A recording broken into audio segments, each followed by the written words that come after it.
gonna pull out the fight like 6 or 7 times. It's like you keep hearing like local reports from back home how his back's been hurting and stuff like that. Then I seen him at the PI, so I was like, they'll take care of him. So he's here. Good news. I love As long as it doesn't lock up during weight cut, right? We're good to go. Well, I was going to ask you about, so, you're that anybody, anywhere, anytime kind of guy, but not usually like when you already have a fight booked. So was it really specific to this? I was wondering what the mindset was. Was it specific to this situation that you thought you were going to lose this fight? I mean, I thought I was going to lose this fight. I had some other things going on back at home I kind of wanted to be available for, you know what I mean? So I was like, if I'm going to lose this one, I want to still make my bankroll before, you know what I mean, Michael Chiesa possibly pulls out. But he's here, so, it's like, and I really liked the Jack fight. It's like the Jack fight made great sense to me. It's like styles make fights, and I like the way Jack boxes, and it's like, to go out there and experience some of Jack's boxing would have been nice. I guarantee you Jack would have shot for a takedown, If he didn't, I would, but, shit, it was all going to be fun. Well, instead you get Michael Chiesa as well, and I was going to ask you about styles. This doesn't necessarily seem to be the kind of style you most enjoy competing against. No, not at all, right? So he made a report yesterday on one of the things. They said that he said he wants to sub me easily, and it's like, bro, I don't want to be subbed at all, so I damn sure hope you don't sub me easily. You know what I mean? So, it'll be a really, really good, fun night, Michael Chiesa has some really cool tricks as far as grappling goes, so I'm curious to go out there and see how having a wrestling coach full-time matches up against those grappling tricks that he has. I know you're a company guy, but do you ever go to the matchmakers and be like, come on, man, you know what kind of fighter I am. Like, give me somebody I can put on the show. I asked for this one. You know what I mean? It's like when Jingling fell out and I was fighting Ponzi, it's like I had Eric Sands with me, and I had, it's like I was feeling back comfortable again with the wrestling, It's like, remind you when I lost to Brunson and Marvin, I went and worked on it tremendously, and then I took a little bit of a break, and then you come back, and then Chimaev does me the way he does me. I'm like, damn, I shouldn't have took a break on wrestling. Granted, I was getting ready for D-Rod, so I was like, I don't have to wrestle with this fucking camp, you know what I mean? I'll do a little jiu-jitsu, it'll be all right. Then you get Chimaev, the guy's is a stud. He's very fast, when it comes to wrestling. So I realized, I was like, okay, I'm starting to understand positions a little bit more, but he's fast, so you got to be able to understand these positions at a higher pace, and so I think Chiesa's a really good fight. That's why I asked for it, because, it's like I get to work on my wrestling inside the cage, but at a slower pace. It's like I get to do what I was supposed to do against Brunson, but I do it against Chiesa, and he's not as strong as Brunson. At least I don't think so. So it'll be good. It'll be fun. That's interesting. In a lot of ways, do you kind of hope you get to show those skills? Like, I'm sure we're going to grapple. We're going to grapple. I mean, am I going to KO him? I mean, absolutely. But, I mean, to think that he's not going to grab me before I KO him, I'd be fucking ridiculous. Unless I have one of those fucking Derek Lewis, Curtis Blades moment. Wow! You know what I mean? He's okay. Yeah, it'll be pretty cool. Last thing for me, I mean, you win here. He's 12 in the rankings right now, right? Do you start talking about and thinking about rankings and all his positioning again? No. I go and find the worst guy that won a contender fight, and I fight him. It's like the job is to keep getting paid. The job's not to climb the ranking as fast as you can. Look, I said I want to work on my wrestling in the cage against Michael Chiesa.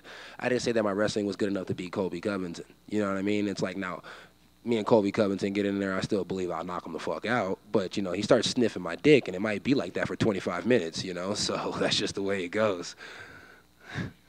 Kevin, right here. Given that Mike is around the PI often, and he is like a broadcaster and an analyst now, do you have any sort of relationship with him at all? Or is it just strictly like I've seen him. I've seen him several times. It's like I really didn't like the guy at first, but then he took the fight. And when he took the fight, I was like, okay, it's like, it's not that I don't like you. It's just I think I just wanted to fight you, So it's like now I'm happy that he took the fight, and I'm very happy that we're gonna get the fight. So it's like when I see him, it's nothing but love and respect. This week it's really it's fuck you, it's fuck me, it's fuck you. So it's like it's fuck everybody, but it's like nothing but love for the guy. I think he does a good job with his commentating and is working behind the scenes. But he's been away from the game for a while, and it's like, and he's coming back to a very active and attractive fighter, if you know what I mean. So it's gonna be a good one. It was just a professional grudge, not anything personal? Nothing personal whatsoever. It's like, if you think about it, it's almost like we did an NBA draft, right? We did a UFC draft pick, right?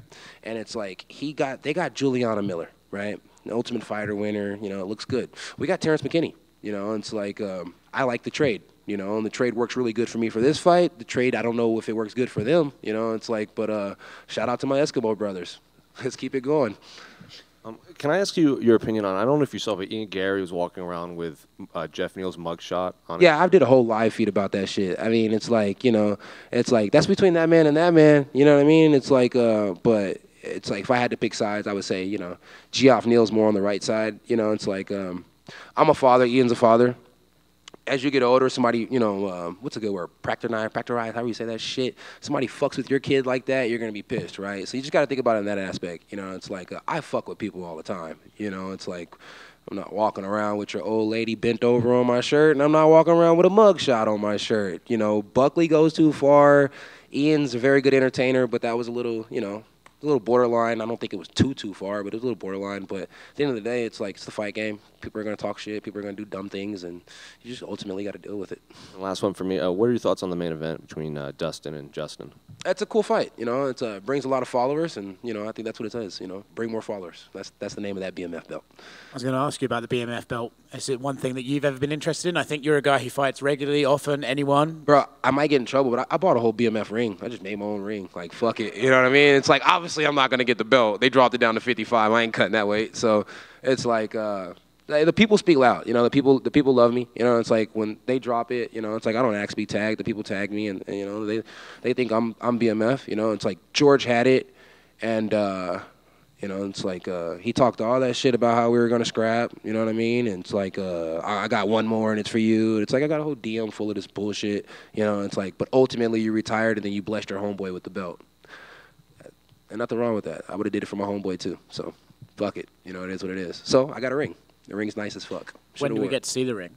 I'll probably wear it tomorrow. Okay. Just so I can get in trouble. It's pretty close. Who are your top 3 BMFs in the UFC? Top 3 BMFs in the UFC are not in the UFC, so it would have to be the top 3 is it's both Diaz brothers, and then it's George. And it's like everybody else in the game. I hate to toot my own horn, but these motherfuckers ain't like me. You know what I mean? It's like, you look me up hard enough, you see the track record. So it's like, yeah, they're pretty cool inside the cage. They're really, really good guys. I think they're fantastic guys. I don't think there's nothing wrong with these guys at all. I'm not trying to talk shit about them, but you're talking about a bad motherfucker inside, outside the cage. It's like you go look at George, right? His dad just popped somebody for going inside the house. Bad motherfucker. You know what I mean? You look at Kev stopping sushi shootings, motherfuckers getting popped. I'm on 7th Street doing crazy shit. I'm all over Houston doing crazy. Bad motherfucker. But I mean, it's like, and if I start a charity drive, it's probably going to be because I was trying to cover up some shit. You get what I'm saying? It's not going to be because I'm trying to help some people. But that's just who I am. Hey Kevin, what do you think of Jack's fight with Bassel? Who? Jack Della Madalena's fight with Bassel. His last fight? What do I think about Jack's last fight? Yeah, you start naming people. I don't keep up with their names. I'm not good. I can hardly remember the girls I'm talking to's names. It's like give them nicknames. It works better for you. Don't get caught up. Styles make fights. Maybe a lot more people are going to be trying to wrestle Jack now. I think ultimately Jack just kept going for the guillotine. I kind of had him down on the scorecards, but it could have been a draw. It's like that last round could have been like a 10-8. It's like overall good fight though. Good fight. It's a good fight. Awesome. Thanks, man. That's a wrap. All right, appreciate you guys. Have a good one.